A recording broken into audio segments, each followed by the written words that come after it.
Mama hasn't eaten and she's collapsed. I received an urgent SOS from my 6-year-old granddaughter, who lives with my daughter and her husband. Her desperate call left me stunned. Mama had shared her own food with me, so she hadn't eaten anything herself. Grandma, come quick. Help. My granddaughter's message was frantic, saying that my daughter could only moan weakly and seemed barely able to speak. I grabbed my car keys, praying for my daughter's safety, and rushed out of the house. What I found when I arrived was beyond anything I had prepared for. My name is Wendy, and I'm a 65-year-old housewife. Since my husband, who was 5 years older than me, passed away 2 years ago, I've been living alone in our now overly spacious home. Thanks to an inheritance from him and my own savings from working until I turned 60, I have no financial worries. My only daughter, Holly, is married and lives about an hour away with her husband. The highlights of my life are their occasional visits, especially when they bring my granddaughter, Lynn.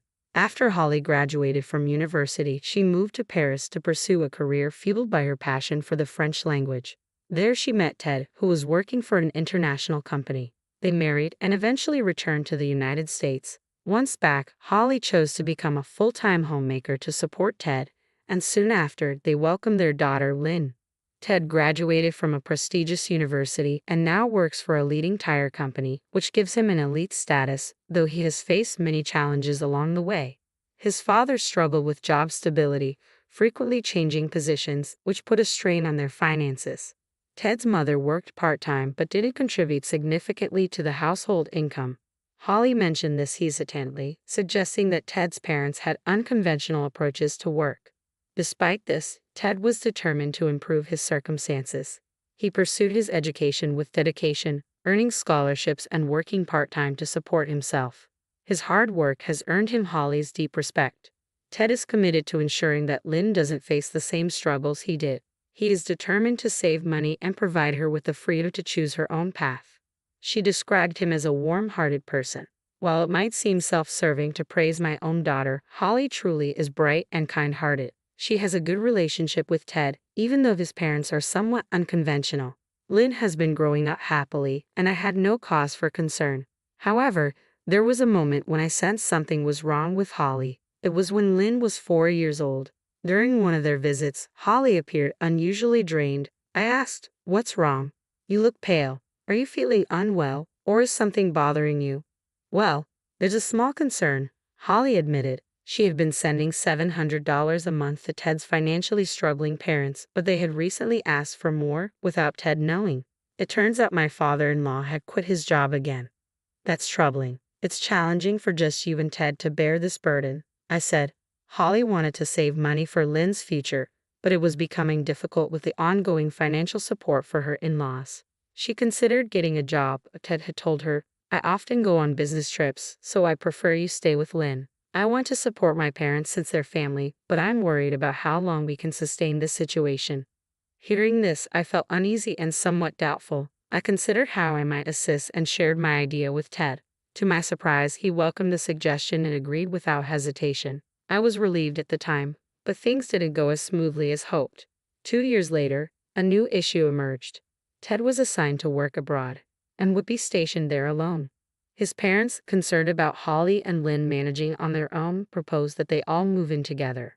Though Ted wanted to respect Holly's wishes, his parents' insistence made it difficult for her to refuse. Consequently, they decided to live together for the year until Ted's return. Knowing the challenges Holly had faced with her in-laws, I made it a point to stay in regular contact and check on her. "It's okay. My father-in-law's new job seems to have a good environment. It might work out this time, and since Ted helped him find it, that's a positive sign." Despite her reassurance, a mother's intuition, or whatever you might call it, told me that something was off with Holly's tone. Then communication from her abruptly ceased. I tried reaching out multiple times, but all I got were voicemails and no replies. After 6 months of Ted being away, I finally managed to reconnect with Holly. "Hello, Holly. I'm relieved to finally get through. Summer is almost over. How are you doing?" "I'm fine. I was hoping you and Lynn would visit during the summer vacation." "Mom, I'm sorry. We've been really busy. I need to go now. I'll talk to you later." Wait, but before I could say more, the call abruptly ended. Holly's voice had sounded noticeably less upbeat. "What's going on, Holly?" I haven't seen you in over 6 months. Are you both really okay? My anxiety grew, and I realized I couldn't wait any longer. Just then, an unexpected call came through from Holly's phone. Mom doesn't have any food and she's collapsed. The distressed voice of my granddaughter, Lynn, came through the line. Lynn, what's happening? I asked urgently. Mom gave her food to me, so she hasn't eaten anything. Grandma, please come help us. From the tearful voice on the phone, I could tell Holly was exhausted and struggling to communicate. Are there any adults around, like Grandpa or Grandma? If they find out I called, I'll be in trouble, Lynn said. That's when I recalled what Holly had mentioned. She had taught Lynn how to use her cell phone and delete the call history, so Lynn could expose the situation to Holly's in-laws if needed. Hold on, I'm on my way, I said, telling Lynn to stay somewhere safe. I quickly drove to the in-laws' house, my heart racing. Holly, I'm coming. As I drove, tears streamed down my face. I was filled with guilt for not realizing the situation sooner and seething with anger toward Holly's in-laws. What have they done to my precious daughter and granddaughter? I'll never forgive them. Fueled by my anger, I pressed the accelerator harder. When I arrived at the in-laws' house, I rang the doorbell, but there was no immediate response. After repeatedly pressing the button, a voice finally answered. Why are you ringing so much? Who is it? I'm Holly's mother. What? You didn't give any notice. Why are you here? It was clear Holly's father-in-law was surprised and hesitant to come to the door. I'm sorry for the unexpected visit, but I need to see Holly. May I come in? No. Holly and Lynn aren't here. Go home. I know they're here. Is there another reason you're not letting me in? Enough. Don't come back. Just then, a deep voice resonated from behind me. Before I could react, a man appeared in front of me.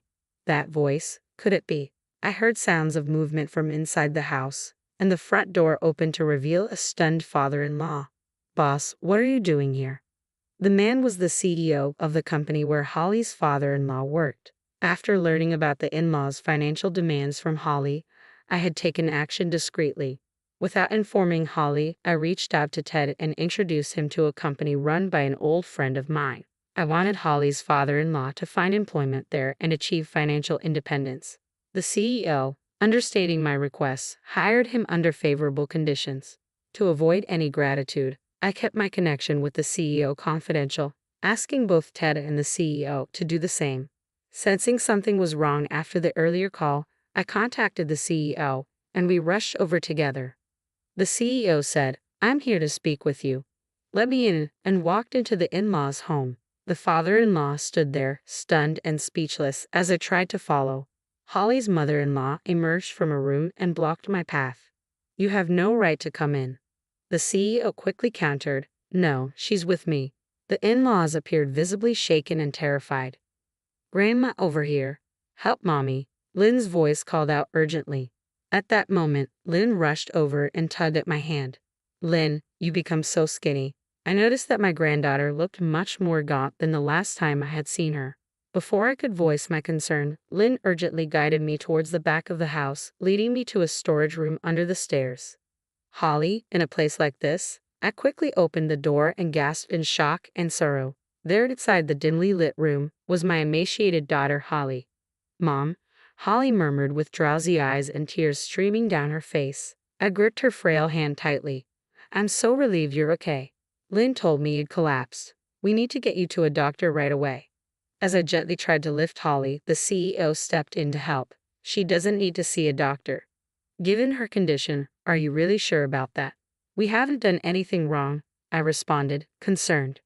Liars, Mom always worked hard while you both just relaxed. You only gave her a small amount of food, and she even gave her own portion to me. From a recent call with my granddaughter, I learned that since moving in together, Holly had been forced to handle all the household chores from morning till night, like a servant. Despite Holly's efforts to please what she thought were her beloved husband's parents, they criticized her relentlessly. They complained about her cooking, her cleaning, and her parenting. They punished her by cutting back her meals and would say, if you can't do things properly, you belong in the storeroom. They even confiscated her mobile phone, purse, and bank book. Whenever she protested, they threatened to harm Lynn. I was horrified to discover this. Holly was enduring this abuse with her already limited food further reduced, all for Lynn's sake. Overwhelmed by constant unjust criticism and suffering from physical and mental exhaustion, Holly was unable to think clearly. Why are you acting like the victim? We only scolded her a little. This is a serious matter. She could be in a life-threatening condition. I intend to get a medical report. Don't exaggerate. Stay out of our family matters. It's a new. Holly is my cherished daughter, and so is Lynn. I can forgive you for what you've done to them. At that moment, Holly, clearly exhausted, suddenly broke down in tears. Mom, please stop. I'm afraid Ted will hate me. Holly, did he say something to you? He said he'd leave me and stop providing financial support. That's strange. I just spoke with Ted, and he mentioned that he's been sending $3,500 every month. At this revelation, the defiant expressions of my in-laws shifted to visible anxiety. It looks like you've been keeping the money Ted sent Holly for yourselves. You've been deceiving everyone. Does this mean the rumor about Ted having another girlfriend is also false? How could you drive Holly to this point? I will never forgive you for this. At that moment, the sound of the ambulance sirens approached, and the CEO went outside to direct the paramedics. As soon as he was out of sight, my father-in-law's demeanor shifted dramatically, and he gave me a cold, piercing stare. It's our son's money. Naturally, we have the right to use it. There's no reason for us to give it to a daughter-in-law like you. If you can't accept that, you should take the child and leave. So, this is why you've been harassing me almost every day, isn't it?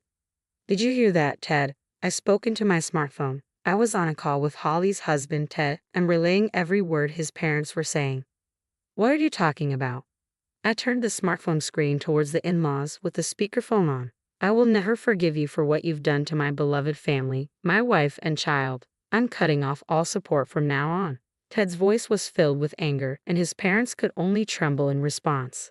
My father-in-law bowed deeply towards the phone. Ted, I'm so sorry. We needed the money and didn't mean any harm. This isn't a joke. I'll be home soon, so be prepared. The CEO, returning with the paramedics, added sternly, there's no point in keeping such a ruthless man employed. I brought him in for Wendy's sake, but he's been a disappointment. Upon hearing this, the in-laws immediately shifted their demeanor, bowing and apologizing profusely to me. We apologize for how we've treated Holly. We're struggling financially and desperately need your help. Could you please talk to Ted and the CEO on our behalf? You must be joking. How can I forgive you? I'm reporting everything to the police. As I watched the paramedics carefully place Holly onto a stretcher, I offered a reassuring smile to my granddaughter. Lynn, you did wonderfully. You saved your mom. We'll go to the hospital now, and then we can rest at Grandma's house. Thank you, Grandma. At the hospital, both my daughter and granddaughter were diagnosed with malnutrition. Lynn was discharged the same day, but Holly, deeply traumatized, needed to be hospitalized for further treatment. Ted returned briefly to be with his wife and daughter, and his presence helped restore Lynn's smile and brought signs of recovery to Holly. I felt a profound sense of relief. As for the in-laws, they faced legal consequences after a thorough police investigation. The CEO had recorded their actions, which confirmed severe abuse.